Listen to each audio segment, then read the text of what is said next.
Bismillahirrahmanirrahim. Assalamualaikum warahmatullahi wabarakatuh.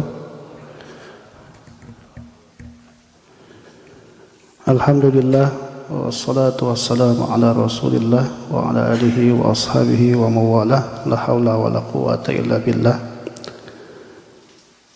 Rabbi israh li sadri wa yassir li amri wa hlul 'uqdatam min lisani yafqahu qawli wa ba'd. Hadirin yang insyaallah dirahmati oleh Allah.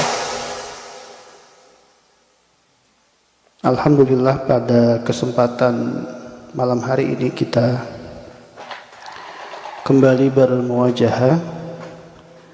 Semoga Allah senantiasa selalu menjaga kita di dalam ketaatan kepadanya. Bersalawat kita kepada Nabi kita Muhammad sallallahu alaihi wasallam, kepada keluarga, para sahabat, kepada para tabi'in, tabi'ut tabi'in, semoga kepada kita semua insyaallah selaku umatnya. Hadirin rahimakumullah,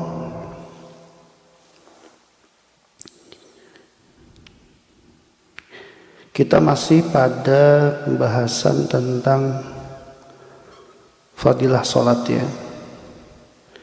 Karena ternyata ini pembahasan cukup panjang.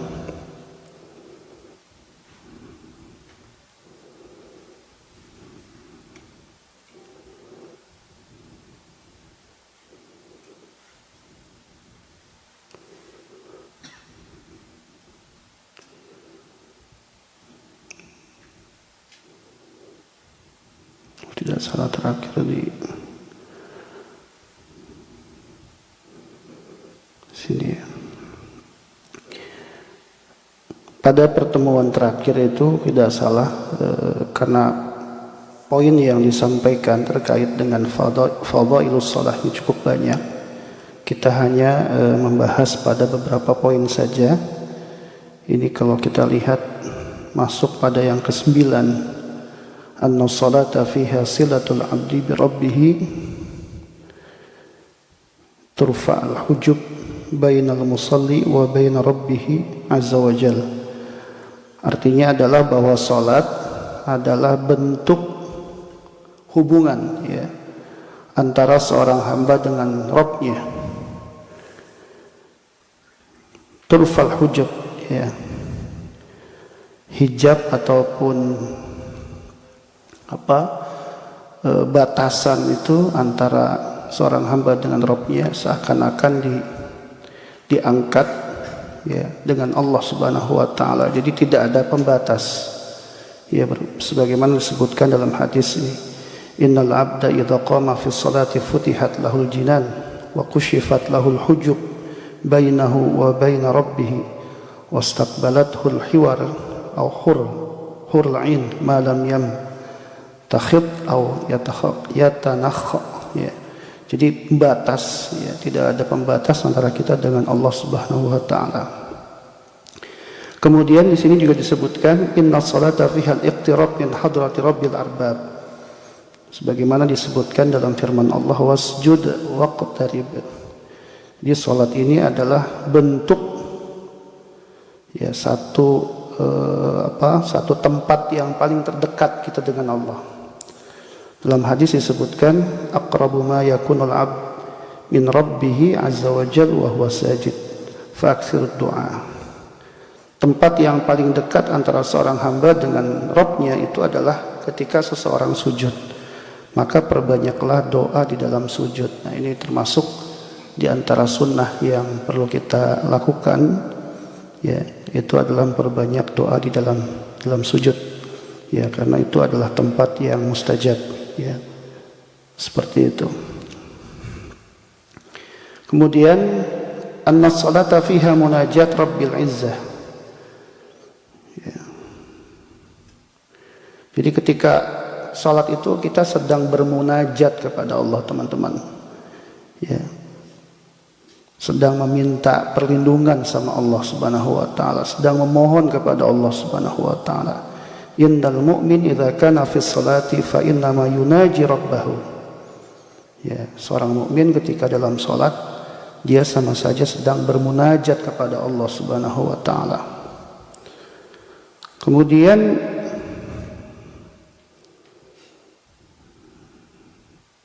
nah ini disebutkan juga nih. Ya, saking kita itu di dalam bermunajat kepada Allah dalam salat itu sampai kita menganggap bahwa kita sedang menghadap Allah Subhanahu wa taala. Ketika kita itu ya terpaksa harus idza qama ahadukum ila sholati fala yabsuq amamahu. Ya, jadi kita nggak boleh itu meludah itu, kalau terpaksa harus meludah itu pas di hadapan itu gitu ya, tapi di sebelah kirinya atau di sebelah kanannya. Ya, tapi di sini disebutkan wal yabsuq an yasarihi. Ya, tapi kanan juga tidak apa-apa. Kenapa disebutkan seperti itu? Fa inna ma yunajillah, ya.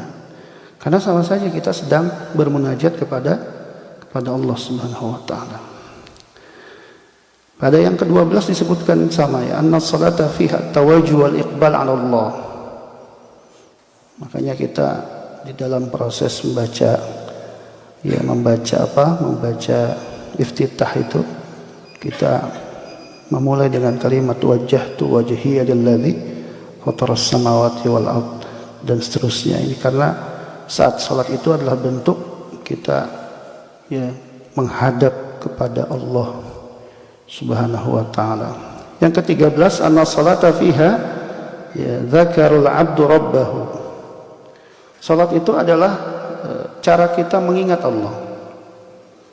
Ya, dalam ayat disebutkan wa aqimus salata li dzikri, dan ingat dan kerjakan salat untuk mengingatku.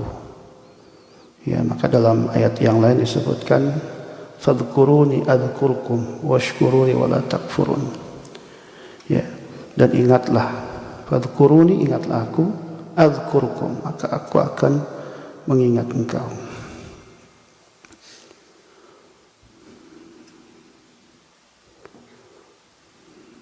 Dalam satu hadis disebutkan dari Abu Hurairah, qassamtu shalah baini wa bain 'abdi nisfain. Aku membagi salat itu antara aku dengan hambaku dua bagian. Wali 'abdi masa'al. Bagi hambaku apa yang dia minta.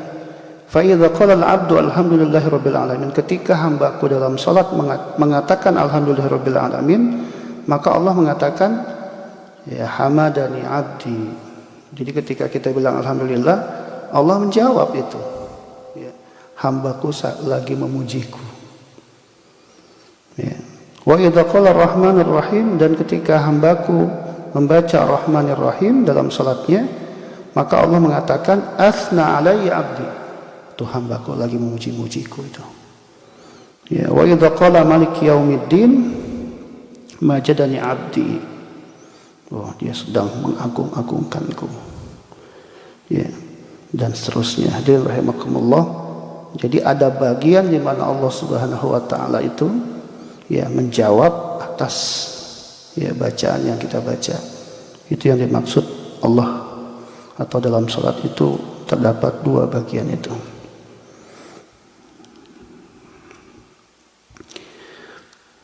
Kemudian yang ke-14, nah ini juga penting, anna salata fiha ta'minul malaikah.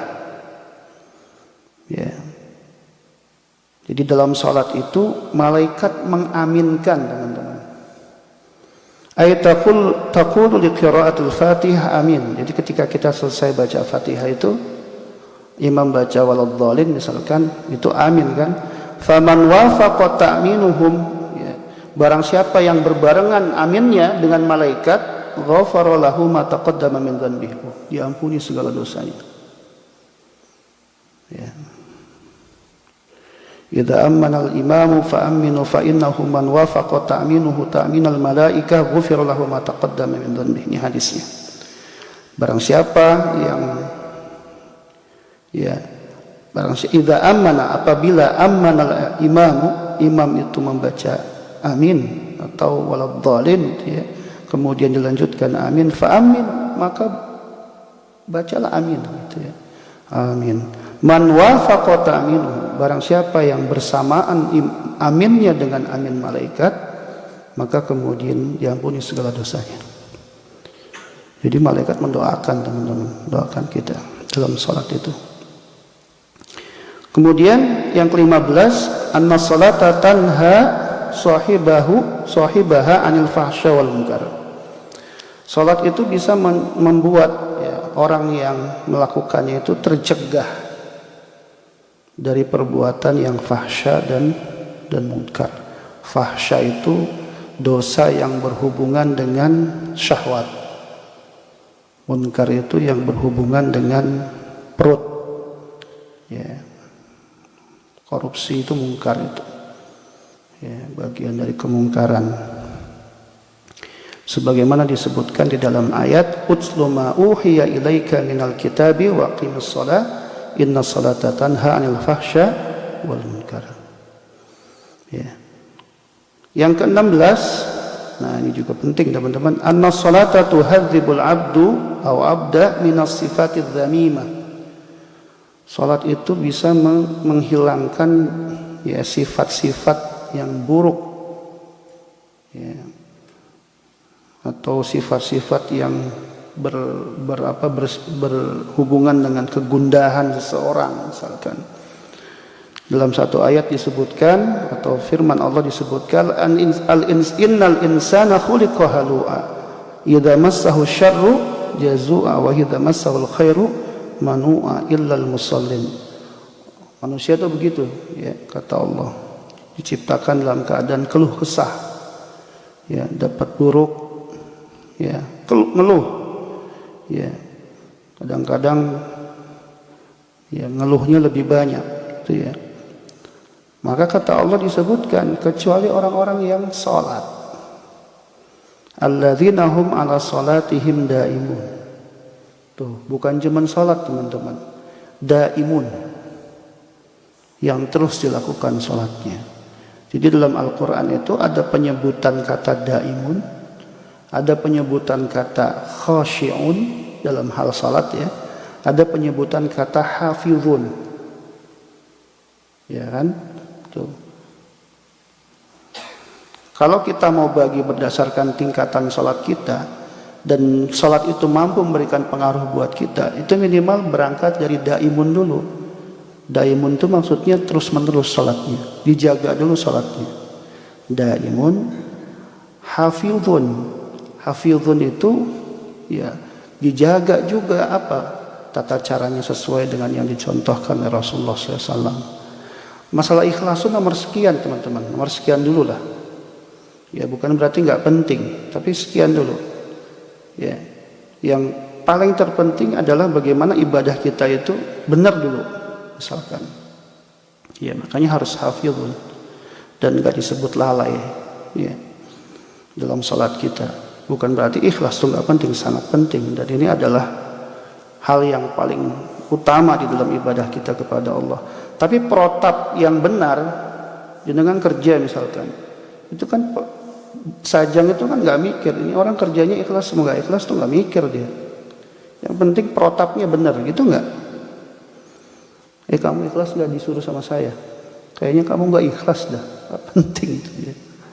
Ya, yang penting kerjanya sesuai dengan protap. Makanya protap ini penting. Nah itu hafizun. Dari daimun, baru sekedar kita melakukan sholat, naikin tingkat hafizun. Baru nanti yang paling bagus khasyi'un. Nah ini luar biasa. Ya, tentu kalau udah khasyi'un, niatnya benar, ya kan? Karena Allah Subhanahu Wa Taala.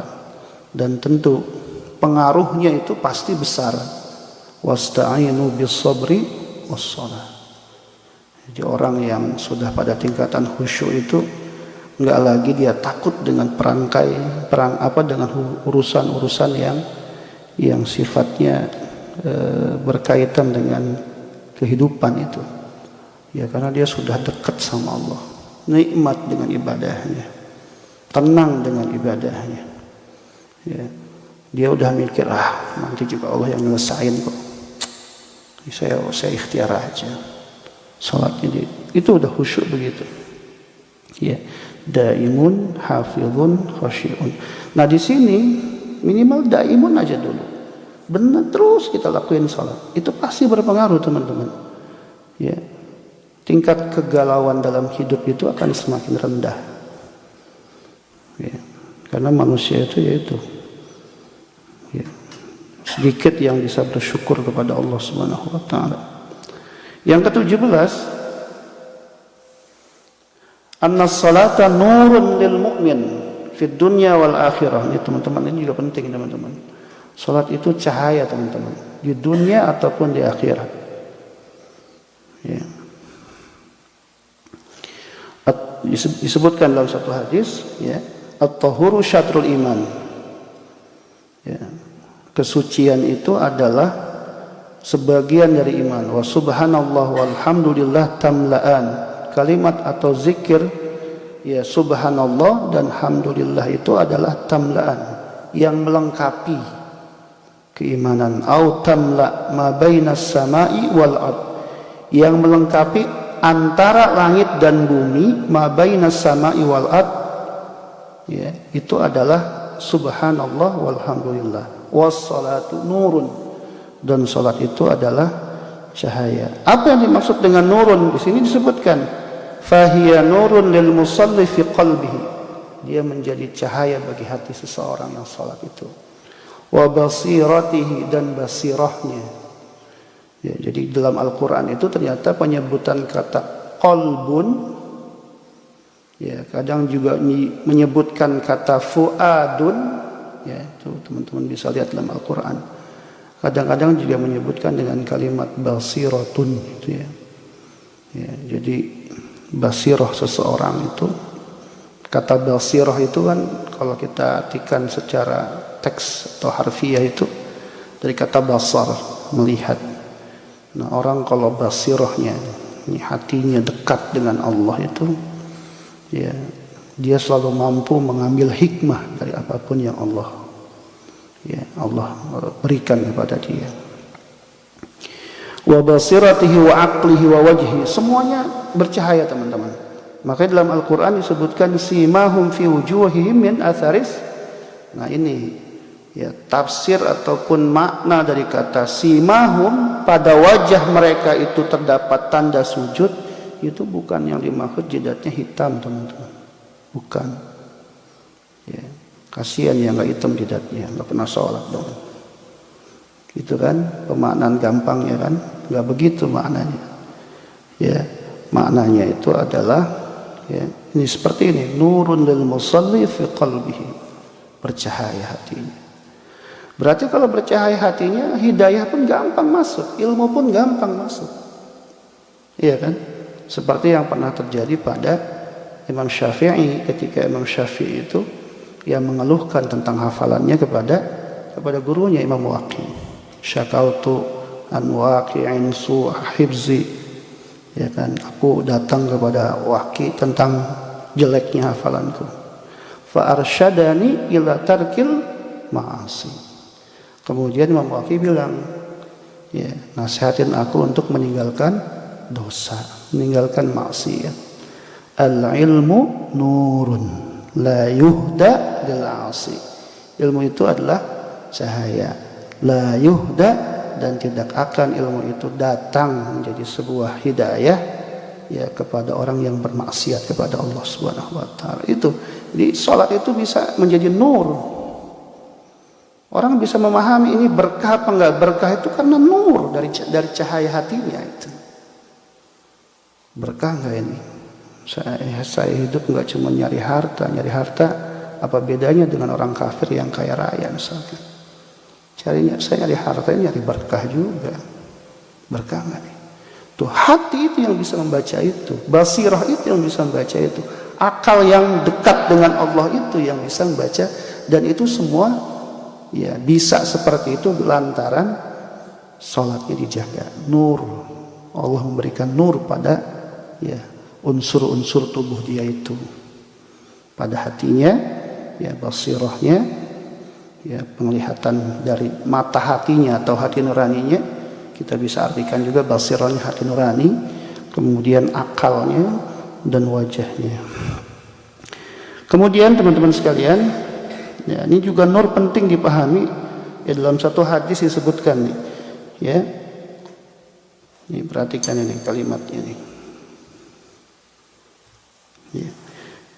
Innal mayyit, ya, idza wudi'a fi qabrihi, ketika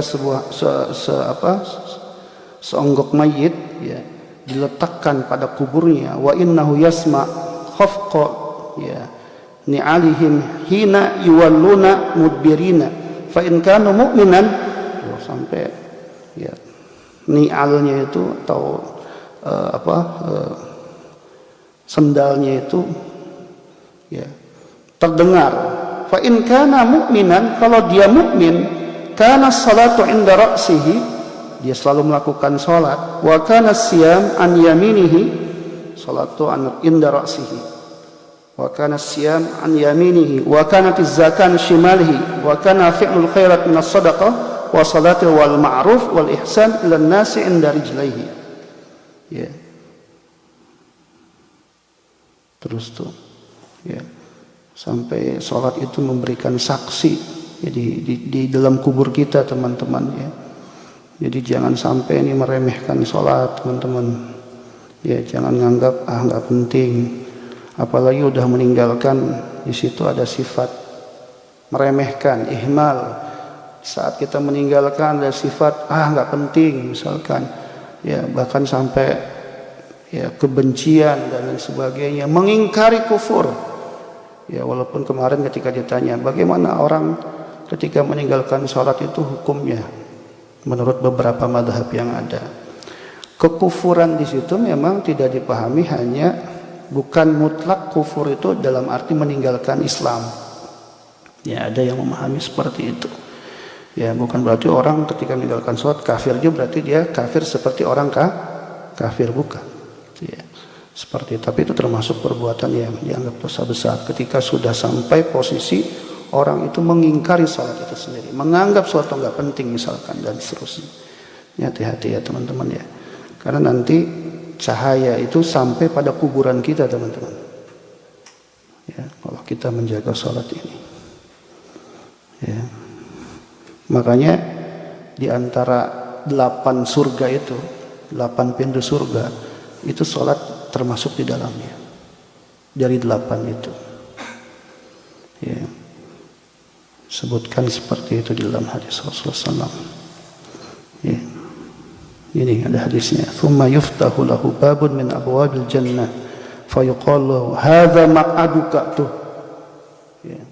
Ketika dibukakan pintu surga itu disambut kita sampai malaikat bilang hadza maq'aduka minha, ini tempat duduk kamu. Masya Allah, disambut luar biasa kita.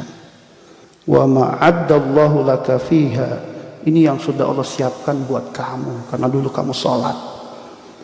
Ya, fayazdadu ghibtatan wa sururan, makin senang dia. Ya, teman-teman sekalian. Nah, dalam hadis juga disebutkan an Anas, al-anbiya'u ahya fi quburihim yusallun. Para nabi itu hidup dalam kuburnya dan mereka sholat. Ya, teman-teman, sholat itu bisa memberikan sekali lagi syafaat kepada kita, ya. Jadi jangan menganggap remeh sholat ini. Ya. Ahmad dalil ala salatil salihin, ya, fi kuburihim, orang-orang saleh. Ya. Ya, ada dalil nih, ya, yang berkaitan dengan salatnya orang-orang saleh di dalam kuburnya. Bagaimana orang-orang saleh di kuburnya itu? Karena mereka sering salat. Annal mu'min yaqulu lil malaika, sesungguhnya orang mukmin itu berkata kepada malaikat, da'uni hatta usalli, biarkan aku, tinggalkan aku sampai aku salat. Fayaqulun innaka sataf'al, sesungguhnya engkau akan melakukan. Ya. Sampai di kuburan aja dia masih mikirin salat, subhanallah, ya teman-teman.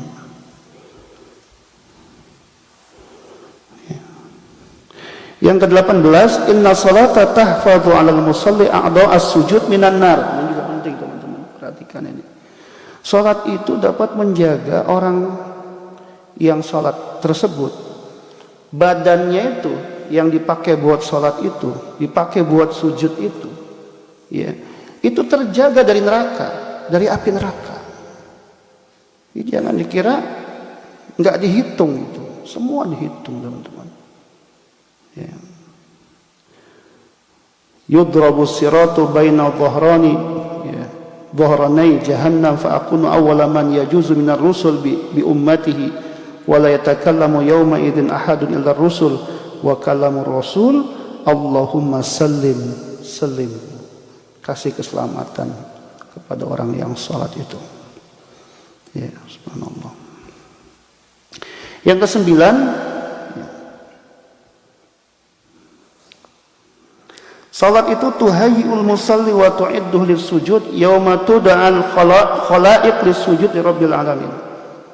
Ya, salat itu teman-teman, ya, yauma tud'al khalaiq, ya, ketika, ya, makhluk, setiap makhluk itu, ya, tud'a, diangkat atau dipanggil oleh Allah Subhanahu wa taala, ya, untuk sujud, ya, maka salat itu mempersaksikan, ya, atas perbuatan yang kita lakukan itu. Maka disebutkan dalam ayat yauma yukshafu an saqin wa yud'auna ila sujudi fala yastati'un. Orang-orang yang enggak pernah salat disuruh sujud di hadapan Allah susah, berat teman-teman. Khashi'atan absaruhum tarhaquhum dhillah wa qad kanu yud'auna ila sujudi wa hum salimun. Tapi orang-orang yang suka salat selama hidupnya, ya, mereka disuruh sujud nanti juga di hari kiamat misalkan, atau di akhirat, ya, dipanggil oleh Allah untuk sujud, dengan mudah dia sujud. Begitu menyelamatkan seorang, ya, atas perbuatan dia selama di dunia. Kemudian teman-teman disebutkan yang ke-20, annaha, ini yang tadi saya sampaikan, di antara keutamaan salat itu di hari kiamat adalah annalaha baban khasan min abwabil jannah. Ada pintu surga khusus buat orang yang selalu menjaga salatnya, ya. Man anfaqa zawjaini fi sabilillah nudiya min abwabil jannah ya Abdullah hadza khairun faman kana min ahli shalah du'iya min babis shalah. Ya, ada suami yang selalu berbuat baik, ya, kepada istrinya, anfaqa zawjain, ya, fi sabilillah nudiya min abwabil jannah, dia juga akan dipanggil dari pintu itu. Nah, untuk orang yang menjaga salatnya maka dia akan dipanggil dari pintu salat. Ya. Ini saya cepat saja teman-teman. Ini ternyata masih bagian dari tentang salat juga. Murafiquhun Nabi sallallahu alaihi wasallam fil jannah. Teman-teman, kita akan bersama Nabi teman-teman. Jadi temannya Nabi nanti kalau kita menjaga salat. Ya. Anna salata tuhayyus al-musalli wa tu'idduhu li murafaqatin Nabi sallallahu alaihi wasallam fil jannah. Salat itu bisa membuat orang yang melakukannya itu, ya, dia akan menjadi temannya Nabi Muhammad sallallahu alaihi wasallam di surga nanti. Ya. Maka kata salat itu dengan salawat itu, ya, itu punya apa, diksi yang sama sebenarnya. Salatun, salawatun, ya. Salatun itu hubungan kita sama Allah, ya. Salawatun itu cara kita bertakzim kepada Rasulullah dengan selalu berselawat kepada Rasulullah sallallahu alaihi wasallam. Siapa yang suka salat dan suka takzim kepada Rasulullah dengan salawat, maka akan berkumpul dengan Rasulullah nanti di surga. Ya. Kalau lagi malas banyak salawat. Ya. Tawasul kita dengan Rasulullah itu tawasul dengan salawat. Ya. Banyak salawat kita terus. Ya. Kadang-kadang kita ini nggak mampu untuk bangkit teman-teman. Kita ini sering kali nggak mampu untuk bangkit. Jadi baik itu susah kadang-kadang. Ya. susah luar biasa. Selalu ada, apalagi ya saya paham betul di sini kerja terus. Ini kan sebenarnya cuma masalah cara kita mencari ketenangan atau mencari hiburan. Setelah kerja selama katakan 6 hari 7 hari di pabrik, ada orang yang mencari ketenangan atau hiburan ke tempat-tempat yang bukan masjid misalkan. Itu kan hanya masalah itu saja. Berarti kalau kita mencari tempat yang buat kita tenang, memang menenangkan mungkin bagi sebagian orang yang tidak dengan cara datang ke majelis ilmu misalkan. Tapi apakah ketenangan itu bisa memberikan ketenangan yang sifatnya terus, teman-teman? Itu kan belum tentu. Kita yang sudah datang ke masjid saja kadang-kadang juga masih belum tenang. Tapi kata orang ada, Ustaz saya datang ke masjid saking tenangnya, gak ngapa-ngapain, tidur pulas banget. Di rumah susah saya tidur, Ustaz. Tapi datang ke masjid tidur saya pulas. Apalagi kalau datang ke majelis ilmu, cepat sekali tidurnya itu. Ya. Baru mulai, Ustaz, saya udah ngantuk itu. Alhamdulillah. Berarti masjid bikin tenang. Ya. Di luar sana dia nggak bisa tidur dia. Makanya saya pikir gini teman-teman. Ini kan cara kita menjaga diri kita masing-masing saja sebenarnya. Ya, kalau kita tidak menjaga, ini kan semakin susah untuk baik kan begitu. Mencari asbab biar kita semakin baik. Ya, ini nggak kalah penting yang kedua-dua. Saya kasih nomor makanya teman-teman. Wa min fadailis shalah fil musalli, ya, fil musalla, ya, annaha tuqawwi isti'dadahu li ru'yati rabbil izzah. Salat itu salah satu fadilahnya teman-teman, ya, itu bisa menguatkan kita untuk siap-siap nanti bisa melihat Allah Subhanahu wa taala. Kalau kita nggak pernah salat, gimana kita melihat Allah? Orang salat itu adalah cara kita berkomunikasi dengan Allah. Iya kan? Salat itu cara kita berkomunikasi dengan Allah. Salat itu cara kita ngobrol dengan Allah. Tadi kan ngobrol sama saja. Baca Fatihah Allah jawab. Salat itu cara kita untuk ngobrol. Makanya banyak kalimat, banyak hadis, banyak dalil yang menguatkan bagaimana salat itu punya hubungan dengan kematian misalkan. Ya, teman-teman sekalian, ini Rasul bisa ketemu dengan Allah saat Mi'raj, ya, bisa ketemu dengan Allah. Kita bisa ketemu juga dengan Allah sering kita melakukan sholat. Karena nanti itu akan menjadi apa? Cara kita mudah untuk bisa melihat, ya, melihat Allah Subhanahu wa taala di surganya. Ya, teman-teman.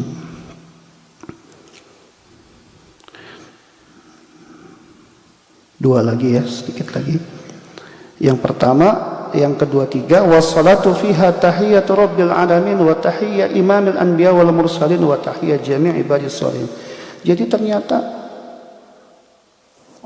ya Rabbul alamin, ya Allah Subhanahu wa taala, kemudian imam para nabi itu Muhammad sallallahu alaihi wasallam, ya, kemudian semua orang-orang yang saleh itu mengucapkan salam tahiyah atau keselamatan kepada orang yang salat.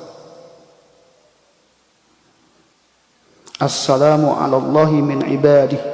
Assalamu ala fulanin, ya, wa fulanin.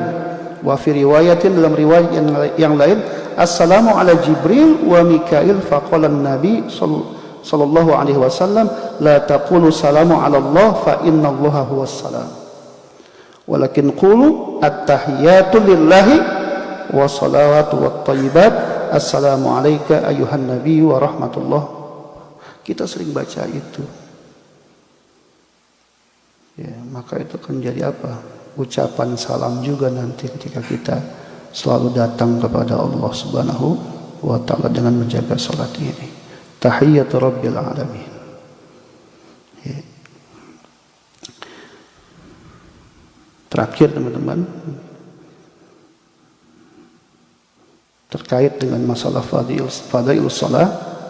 Subuh kayaknya nggak ngaji ya, Enggak ya, kita siap-siap mau ngaji di tempat sepi sama. Teman-teman, ini yang ke-24 ya. Wassalatu lillahi ta'ala fiha salatu ala nabi. Ketika kita salat, otomatis kita bersalawat kepada Rasulullah sallallahu alaihi wasallam. Kita baca itu salawat kepada Nabi dalam salat kita. Tasyahud awal, tasyahud akhir. Ya. Innallaha wa malaikatahu yusalluna ala nabi. Allah saja bersalawat kepada Nabi. Malaikat saja bersalawat kepada Nabi. Dan salat dan salawat tadi seperti yang saya sampaikan, wahiyya min a'zamil qurbati lillah, qurbat lati syara'ahu Allah Ta'ala. Salat dan bersalawat kepada Rasulullah itu adalah cara kita dekat sama Allah Subhanahu wa Ta'ala, atau cara kita berdekatan dengan Rasulullah dan Allah Subhanahu wa Ta'ala. Ya. Terakhir nih teman-teman, ini bukan masalah itu ya, terakhir sekali ini al-jazau ya, al-jaza liman taraka salat, balasan bagi orang yang meninggalkan salat. Yang pertama, anna man tarakaha laqiyallahu ta'ala wa huwa alaihi ghadban. Teman-teman perhatikan ini, bahwasanya barang siapa yang meninggalkan salat, laqiyallahu ta'ala, dia bertemu dengan Allah, wa huwa alaihi ghadban. Allah marah sama orang yang nggak sholat, teman-teman. Ya. Jadi janganlah ya. Saya ingetin teman-teman semuanya ya. Jangan sampai, kalau saya sering bilang mungkin kalimat itu kurang tepat, tapi ya katakanlah kita ini sering lupa lah sama Allah ya. Untuk kalimatnya mungkin beginilah, senakal-nakal kita jangan sampai lupain sholat. Ya, jangan sampai lupain sholat. Karena nanti sholat yang akan merapihin kita. Gitu maksudnya. Mungkin susah kita, kadang-kadang mulut kita masih buruk. Ya, kita juga masih jelek perangainya sama istri kita, misalkan sama anak-anak kita, misalkan belum ngasih teladan yang baik. Tapi jangan tinggalin sholat, biar nanti sholat yang merapihin kita semuanya. Tapi kalau jenengan udah ninggalin sholat aja udah susah dah, nggak bakal rapi hidup kita, ya, nggak akan pernah rapi. Ya, susah. Dari cara mana kita ngerapin sholat kita? Apa ngerapin hidup kita kalau sholat kita berantakan? Kemudian ini yang kedua, tiga ini ya, teman-teman, man tarakaha, barang siapa yang meninggalkan sholat, faqad bara'at minhu dhimmah, terlepas jaminan Allah pada kita, teman-teman. Surga itu jadi nggak milik kita nantinya. Atau kalaupun kita masuk surga, harus masuk ke dalam neraka dulu yang cukup lama. Jangankan masuk neraka, teman-teman, dikubur saja disiksa kita. Dan panjangnya itu nggak tahu kapan berapa lama itu. Jangan ngomongin tentang neraka lah. Kalau kita itu ibadah sholat kita, pada akhirnya kita masuk surga memang, misalkan. Tapi kita harus merasakan disiksa dulu dalam kubur kita, misalkan. Kita nanti disiksa lagi, misalkan ketika sudah selesai nih hisab, dikubur saja disiksa gitu. Nanti ada yaumul mahsyar, ada masa hisab itu, disiksa lagi nanti di neraka misalkan. Auzubillah. Ya. Jadi jangan meremehkan teman-teman ya tentang salat ini. Udah nggak usah mikir nanti sholat saya bagus apa enggak, sholat saya diterima, udah lakukan saja, udah bismillah. Yang penting sah, yang penting jangan sampai ya tidak dianggap sah saja, udah ya. Terakhir nih teman-teman, zahaba nuruhu wa anqata'a burhanuhu faqad an-najatu fil akhirah. Orang yang meninggalkan sholat cahayanya hilang.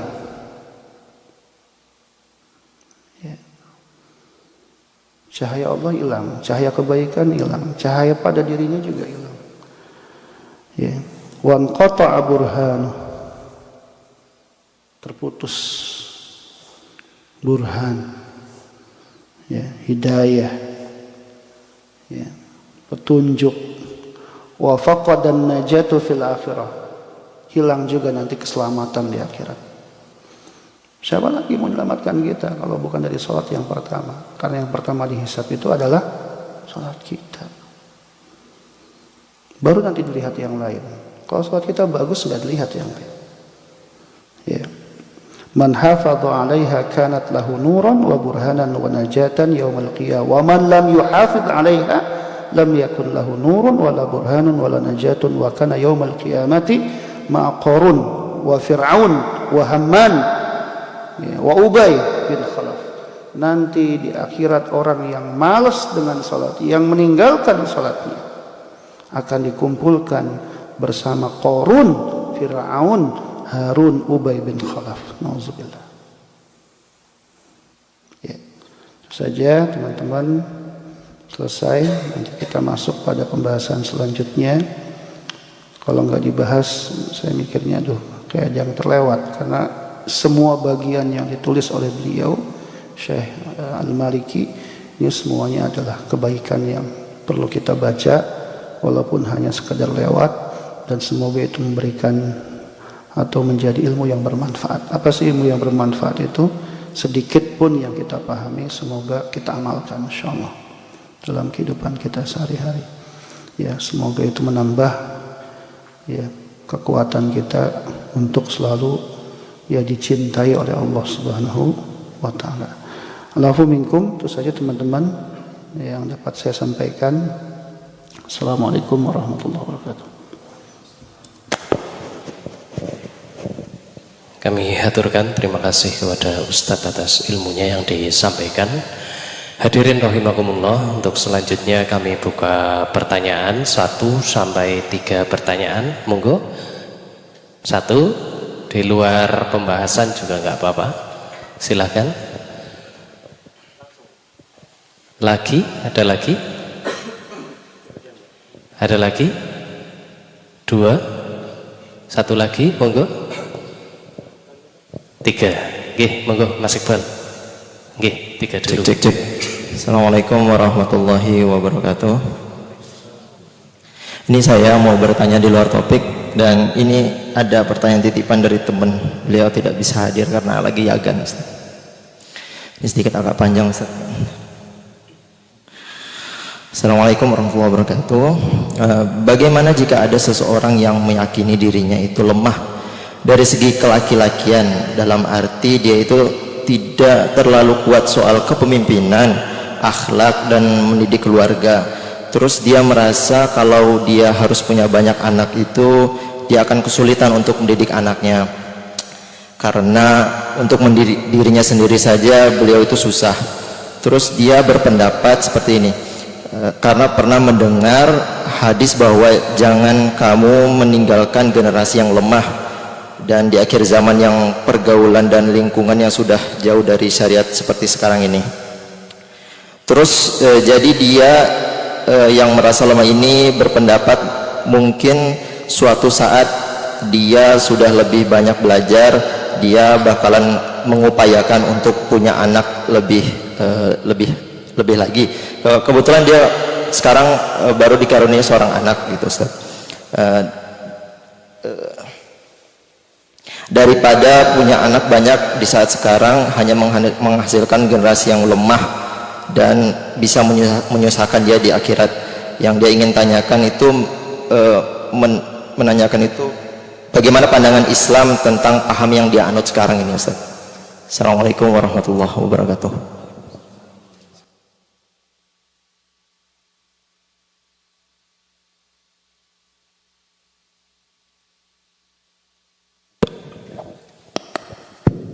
Assalamualaikum warahmatullahi wabarakatuh. Ustadz, saya mau tanya, katanya sholat itu kan untuk mendekatkan diri kepada Allah Subhanahu wa taala, ya supaya kita kalau berdoa itu dikabulkanlah hajat-hajatnya kayak gitu. Tapi kenapa terkadang orang yang sholat itu malah justru diuji dengan berbagai cobaan dan dengan berbagai ujian, sedangkan orang yang meninggalkan sholat terkadang malah rezekinya itu lancar, malah kayak fine-fine aja kayak gitu. Contohnya ya kayak ngapunten nggih kados LC kados ngoten niku. Terus banyak orang yang meninggalkan sholat malah justrunya itu lancar, ya pokoknya kayak gitulah. Wallahu a'lam bishawab. Cukup itu pertanyaan saya, bertanya dengan nada rendah. Wassalamualaikum warahmatullahi wabarakatuh.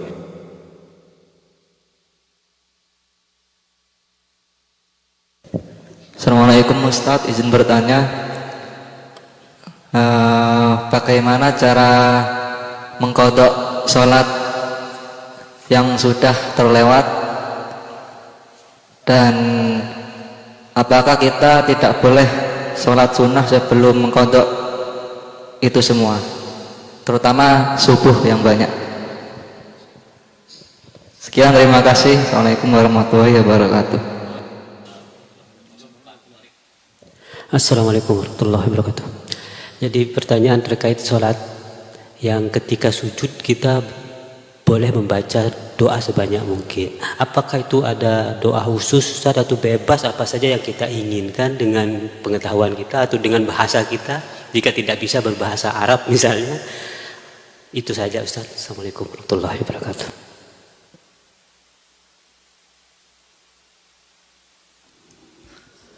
Yang pertama ya, masalah ini memang, makanya saya selalu bilang begini, orang itu kalau sudah yakin sama Allah itu udah luar biasa itu, ya luar biasa. Karena hidup ini memang orang makin kemari, makin enak sebenarnya hidupnya, makin luar biasa. Coba jenengan bandingkan dengan orang tua jenengan. Orang tua jenengan dapat nggak gaji 20 juta di zaman dulu? Atau berapa lah kira-kira? Enggak teman-teman, tapi hidupnya kok tenang-tenang aja. Anaknya juga banyak-banyak itu. Kita makin gajinya besar, makin takut sama Allah. Makin takut sama apa, sama dunia ini itu. Iya kan? Orang tua kita coba, tanya aja cuma orang tua kita. Sampai ada yang mungkin nggak sampai Korea, boro-boro Korea misalkan. Ke Jakarta aja dia nggak pernah misalkan, dia cuma jadi petani juga garap punya orang misalkan, tapi anaknya ada yang jadi orang hebat, orang pinter. Emang orang tuanya SBY orang hebat? Enggak teman-teman, biasa. Tapi orang-orang dulu misalkan anaknya banyak, cuman begini doang, mereka banyak anak banyak rezeki, simpel aja kalau ngomong tuh. Tapi mereka terus bekerja keras, terus ikhtiar, dekat sama Allahnya bagus. Kita ini makin kaya, makin banyak uang, ya keluarga aja cerai. Astagfirullah, kita jangan-jangan persoalan cuma satu gitu kan, dekat sama dosa doang aja udah. Jangan-jangan itu yang bikin kita tuh jadi takut ngadepin hidup ini, dekat sama dosa. Gak sadar aja kita berbuat dosa itu, karena saking sudah menikmati dosa itu gitu. Ya. Ini saya, Mas Iqbal, anak saya kemarin, ini saya ngomong anak saya aja ya, biar lebih real gitu ya. Anak saya itu kan masuknya bukan Gen Z ya, masuk Gen Alpha lah. Dia masih kelas 2, 3 SM, mau masuk 3 SMA tahun depan. Ya tahun ajaran baru ini ya, masuk kelas 3. Kemudian istri saya ngomong begini sama anak saya, nanti kalau punya anak jangan banyak-banyak. Sebentar ya, ini nanti kesana lah saya dengan jawaban itu. Kata istri saya, nanti kalau punya anak jangan banyak-banyak. Biar punya istri itu punya waktu juga buat dirinya, dan seterusnya, juga khawatir nanti. Tapi itu secara tidak langsung membangun framework atau cara berpikir kepada anak saya, mindset anak saya, ketakutan-ketakutan. Saya sebagai seorang suami langsung saya bantah itu. Gak boleh begitu, kata saya. Kalau kamu mau mengajari caranya biar anak itu tetap sesuai dengan aturan Islam, itu bagus. Begini misalkan contoh, Islam itu sebenarnya secara tidak langsung mengkonsepsi KB secara natural. Contoh, anak itu ketika dia lahir, kemudian dia kan harus Dikasih ASI selama berapa lama? 2 tahun atau lebih. Amain kamilain dalam Al-Quran disebutkan. Selama 2 tahun lebih lah secara sempurna. Nah, kalau itu dipahami secara KB natural, maka sebenarnya mestinya punya anaknya nanti setelah anak yang pertama itu selesai ASI-nya. Jadi Islam itu sebenarnya mengkonsepsi itu teman-teman. Cuma kita, ya orang tua tidak salah mengatakan, oh rezeki itu sudah diatur sama Allah. Ya memang sudah diatur. Kalau kita mau kejar sedemikian rupa pun, itu bukan rezeki kita, nggak akan pernah bisa kita dapatkan gitu. Ya, makanya konsepsi rezeki ini unik gitu. Itu urusan Allah saja gitu, bukan urusan kita sebenarnya. Kita hanya ikhtiar gitu ya. Jadi misalkan itu yang saya bilang sampai istri saya, ini yang harus kita sampaikan kepada anak. Tapi mengatakan jangan punya anak banyak-banyak karena takut-takut dan lain sebagainya, itu salah kata saya. Salah besar kata saya. Jangan sampai seperti itu. Kata saya nih, kalau misalkan kamu masih sehat, saya mau lebih dari 6 kata saya. Oh, saya bilang ini prestasi yang luar biasa punya anak ini kata saya. Saya nggak mikir punya mobil, saya nggak mikir punya, saya nggak mikir begitu teman-teman. Anak saya soleh itu udah luar biasa. Enggak, saya nggak punya obsesi macam-macam hidup. Bisa ke Korea aja, saya nggak pernah mikir kok. Gitu. Ya. Jadi teman-teman ketakutannya hati-hati teman-teman. Islam itu begini. Islam itu di dalam Al-Quran itu kalimat takut disebutkan sekitar 18 atau berapa kali itu. Ya, kalimat huzan juga disebutkan, sedih juga disebutkan. Bahkan seringkali kalimat huzan dan takut ini dibarengi sama Allah. La tahzan wala takhaf, itu kan sering dibarengi. Karena biasanya itu sering menjadi satu hal yang atau dua hal yang sering beriringan dalam kehidupan kita, itu takut kalau ditinggalin sesuatu, kita bersedih berlebihan, misalkan begitu kan. Kalau kita melakukan sesuatu takut, bisa nggak sampai, udah sampai Korea aja masih ada yang takut. Kira-kira nanti saya bisa nggak kaya ya? Itu masih banyak yang seperti itu. Ya. Teman-teman sekalian, kembali kepada topik masalah atau yang disampaikan ya. Memang benar, kita nggak boleh meninggalkan generasi itu lemah. Wal yakhshal ladzina law taraku dzurriyyatan li'afa. Janganlah kalian meninggalkan generasi itu lemah. Tapi coba perhatikan apa yang saya sampaikan, beberapa poin yang lain dengan kisah-kisah yang tadi yang sifatnya real. Apa yang saya sampaikan kepada istri saya ataupun anak saya. Yang perlu diatur itu adalah ya, atau diatur sedemikian rupa oleh kita. Kita itu mau punya anak berapa, atur dengan baik. Itu masih Iqbal ya. Jangan barengi dengan ketakutan. Atur saja dengan baik. Berapa anak yang sepakati dengan istri kita. Saya ngobrol tentang bagaimana nanti ke depan anak mau jadi apa. Itu semuanya sudah saya obrolkan teman-teman. Bahkan kita tahu nih anak kita nih sebenarnya arahnya kemana, kita juga tahu sebagai bentuk apa, persiapan kita. Oh anak ini cenderungannya di bidang ini, anak ini cenderungannya itu kita tahu. Bahkan iseng-iseng saya bikin konsepnya di dalam Excel. Oh ini anak ini arahnya ke tahun sekian dia menikah, tahun itu ada semua di sini. Sebagai bentuk apa? Memanage semuanya. Bentuk apa? Kita itu mengatur semuanya biar kita tidak main-main dalam menyiapkan generasi kita, dan kita nggak tergolong orang yang sembarangan. Tadi kan wala yakhshal ladzi law taraku dzurriyyatan ya, apa jangan sampai kita meninggalkan generasi kita itu lemah dalam segala aspek teman-teman. Imannya lemah, ibadahnya lemah, semua hal. Ya. Jadi yang perlu dibenerin itu adalah strateginya teman-teman, bukan ketakutannya yang kita. Jangan teman-teman, jangan, biasa aja. Hidup tuh jangan penuh dengan ketakutan. Semuanya sudah diatur sama Allah. Semua sudah diatur. Tawakal itu intinya itu, memahami bahwa semua itu sudah diatur sama Allah. Itu tawakal. Ya. Nyantai nanti hidup dengan itu, santai aja. Maksudnya nyantai itu enggak kagetan. Masalah lagi. Biasa. Hidup itu memang masalah. Ya, kalau nggak mau punya masalah itu ya jangan hidup gitu. Ya, jadi santai aja. Ya. Jadi itu ya Mas Iqbal ya. Ada hubungan dengan masalah kelaki-lakian, ya bisa jadi rasa takut. Suami itu penting loh. punya keberanian di dalam merancang masa depan, nular nanti itu ke anak-anak jenengan itu nular.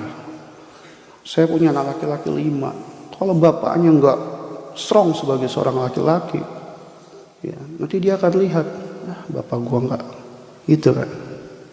Kita harus buktikan. Makanya ya ibadah, saya selalu bilang ibadah terbaik bagi seorang laki-laki itu adalah bertanggung jawab kepada keluarganya. Itu teman-teman. Ya, pada istri saja itu ada kalimat begini nih, pada istri ada kalimat begini dalam hadis. Nggak apa-apa tuh seorang istri itu sholatnya cuma yang wajib, puasanya cuma yang wajib. Dia nggak melakukan puasa sunnah, ya dia nggak melakukan baca Quran yang, ya misalkan begitu, dia nggak melakukan sholat yang sunnah, dia cuma punya yang wajib, tapi dia berbakti sama suaminya, maka dia bisa masuk surga dari pintu manapun. Mau masuk dari pintu jihad, mau masuk dari pintu sholat, mau masuk dari pintu saum, silahkan, mau masuk dari pintu manapun. Itu perempuan, maka laki-laki sama. Kalau dia jadi laki-laki yang sebenarnya bertanggung jawab pada keluarganya, apalagi laki-laki dong, perempuan saja bisa sampai seperti itu. Laki-laki itu qawwam, pemimpin dalam rumah tangga, maka surganya lebih dekat dibanding seorang istri sebenarnya. Itu dong pemahamannya. Jadi seorang suami itu, saya begitu 6. Malah dulu waktu awal nikah saya bilang sama saya mau 10, kata saya. Kuat ya kamu? Apa nambah istri? Ya. Ya itu bercanda ya teman-teman. Saya termasuk takut istri kalau masalah nambah-nambah itu. Nggak berani saya. Itu ya. Yang kedua, salat diuji. Ya. Sadar nggak teman-teman? Ketika kita sholat, itu pun sudah mendapatkan kebaikan dari Allah. Sadar nggak itu? Gak usah kita mikir dapat apa dulu dah. Dengan kita sholat saja kita dapat kebaikan dari Allah. Ini yang sholat itu coba tanya sama dirinya, dapat nggak itu kira-kira? Jenengan lagi punya banyak masalah nih, jenengan sholat. Kira-kira dapat nggak solusi dari sholat itu? Minimal tenang. Ya, minimal tenang. Itu suatu misalkan. Ya, tenang kita. Ya, semakin kita tuh sadar bahwa Allah tuh ada gitu. Ya, coba kalau kita kemudian mengambil solusi yang tidak dengan cara mendekat kepada Allah. Teman-teman, orang Korea ini bisa dilihat dalam beberapa penelitian yang ada. Orang Korea ini bukan hebat lah, bisa mendatangkan orang untuk bekerja. Tapi coba tanya sama orang-orang Korea, mereka tenang nggak? Pemerintahnya sangat luar biasa, makan semuanya disubsidi misalkan, apa-apa murah misalkan. Coba tanya sama orang Korea, atau coba jangan perhatikan berapa jumlah kematian di Korea, di Jepang juga misalkan, berapa jumlah kematian di Jepang, orang bunuh diri banyak mana dengan Indonesia misalkan. Itu Aceh udah sama Allah diuji sedemikian rupa saja itu. Orang-orang Aceh itu masih luar biasa struggle-nya. Ya, saya lihat dalam satu media sosial yang dimiliki oleh salah satu tokoh kita. Ya, saat diwawancara kata orang Aceh, kami cuma minta jembatan diperbaiki, kami bisa hidup dengan sendiri. Itu orang Aceh tuh bilang begitu dia. Ya, orang Indonesia itu luar biasa. Artinya saya nggak setuju bahwa misalkan ya orang itu dengan sholat saja dia tidak mendapatkan kebaikan yang Allah janjikan, itu sama sekali tidak benar. Ya. Dengan sholat saja banyak sekali kemudahan yang Allah kasih. Teman-teman gini, cara Allah mengabulkan doa, perhatikan, cara Allah mengabulkan doa itu dengan 3 cara. Yang pertama, Allah kasih sesuai dengan permintaan. Yang kedua, Allah tunda pada waktu yang terbaik menurut Allah, bukan menurut kita. Kita harus yakin itu. Yang ketiga, Allah ganti dengan yang lebih baik, bukan sesuai dengan apa yang kita minta. Saya pernah berdoa teman-teman, tahun 2018 saya datang ke Korea. Saya saat Lailatul Qadar minta sama Allah. Karena ingat, Lailatul Qadar itu cara Allah membagi rizkinya. Makanya jangan sia-siakan tuh malam-malam Lailatul Qadar. Minta sama Allah. Saya minta, salah satu minta sama Allah gimana? Ya Allah, kalau saya ke Korea lagi, istri saya S3 ya Allah. Saya nggak minta dakwah waktu itu.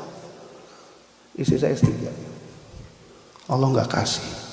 Tapi Allah saya kasih saya S3 dan bisa haji. Allah kasih yang lebih baik, teman-teman, tenang. Yakin dulu sama Allah. Ya, itu caranya, cara Allah memberikan jawaban atas permintaan kita seperti itu. Gak mesti sama seperti yang kita minta. Jadi sholat, kalau Allah udah mau jenengan sholat, itu udah rizki yang paling besar dari Allah. Jangan anggap remeh teman-teman. Itu udah rizki yang paling besar. Rizki terbesar itu ketenangan hidup. Itu yang paling besar rizki.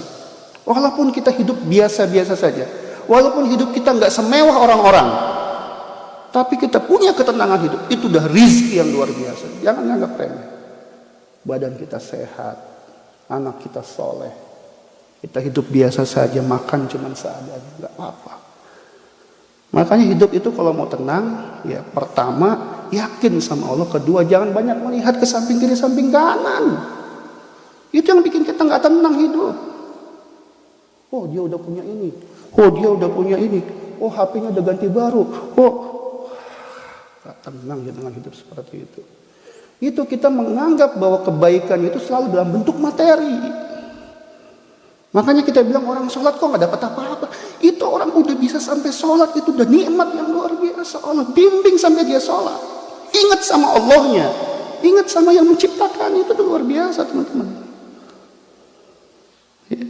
Daripada nanti dia nikmat memang, kemudian istidraj buat apa? Diambil sama Allah nanti rezeki itu. Wa sanadrijuhum min haitsu la ya'lamun. Itu ya. Jadi ini cara berpikir ini tolong kita perbaiki sehingga kita bisa memahami dengan benar konsep masalah kehidupan itu sendiri. Yang ketiga, cara qada yang sudah terlewat. Kalau sudah terlewat, ya bisa yang paling gampang itu dibarengin dengan sholat yang kita sedang lakukan. Misalkan jenengan nggak pernah meninggalkan subuh, misalkan, ya habis sholat subuh, ya di hari itu, kemudian jenengan sholat lagi niatnya qada. Itu yang paling gampang, gitu ya. Boleh nggak kemudian sholat sunnah? Boleh. Sebelumnya misalkan, ya sebelumnya kan kita sholat sunnah yang sholat subuhnya saja kan, itu silahkan. Tapi kalau kita mau qada, ya niat qadanya saja, ya nggak usah dibarengi dengan sunnah lagi, gitu ya. Seperti itu. Jadi yang gampang begitu. Subuh ya dengan subuh, ya. Kemudian dengan asar dengan asar, zuhur dengan zuhur, dan seterusnya. Ya, biar itu gampang. Makanya kita punya catatan itu. Ya, para ulama ngasih tahu tuh, kalau misalkan catatan kita 2 tahun, tapi kok kayaknya lebihin aja udah. Ya, lebihin saja. Misalkan 2 tahun lebih 10 hari, ya nggak apa-apa. Dibanding kita kemudian ada yang tetap tertunggak atau hutang itu sendiri. Itu ya, masalah qada. Ya, terakhir yang keempat, doa ketika sujud. Doa ketika sujud itu ya berbahasa Arab, Pak. Ya, silahkan mau panjang pendek, lebar kali tinggi silahkan. Ya, mau sebanyak-banyaknya silahkan. Ya. Ya, atau maunya yang kemarin juga apa-apa. Allah tahu kok, Pak. Atau kita sujud, kita nggak baca dalam hati gitu kan, ya, nggak apa-apa juga. Ya, seperti itu kan nggak dilafadzkan. Ya, terus aja mintalah. Ya, apa yang kita minta. Ya, itu ya teman-teman ya. Saya kira cukup ya. Cukup ya. Udah ya. Kalau dibuka lagi nanti banyak lagi. Ya, teman-teman, cukup ya. Menanya lagi? Silakan. Singkat ya. Mengenai hadis yang tadi itu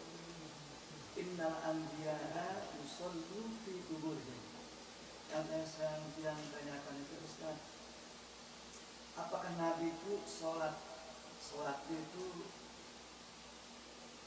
apakah sholatnya itu menggunakan ruh atau jasad? Menarik ini pertanyaannya.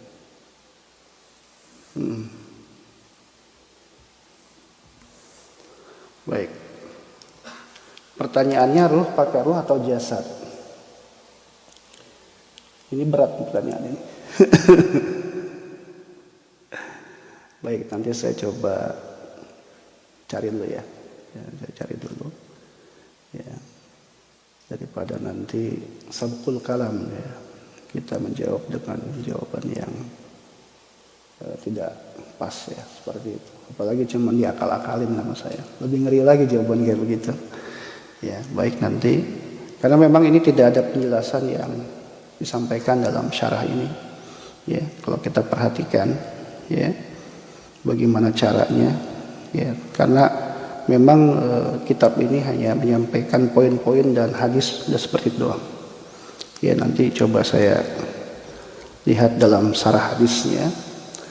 Kalau hadis itu memang hadis, misalkan hadis Muslim, kita harus lihat syarah Muslimnya. Kalau hadis itu hadis Bukhari, kita lihat syarah Bukharinya. Bagaimana pemahaman para ulama tentang hadis itu. Kalau alam ya, sementara saya jawab seperti itu. Nanti kalau subuh, subuh nggak ada ya. Nanti pertemuan yang akan datang mungkin kita bisa kembali ulas pertanyaan ini. Itu saja ya sementara ya. Cukup ya.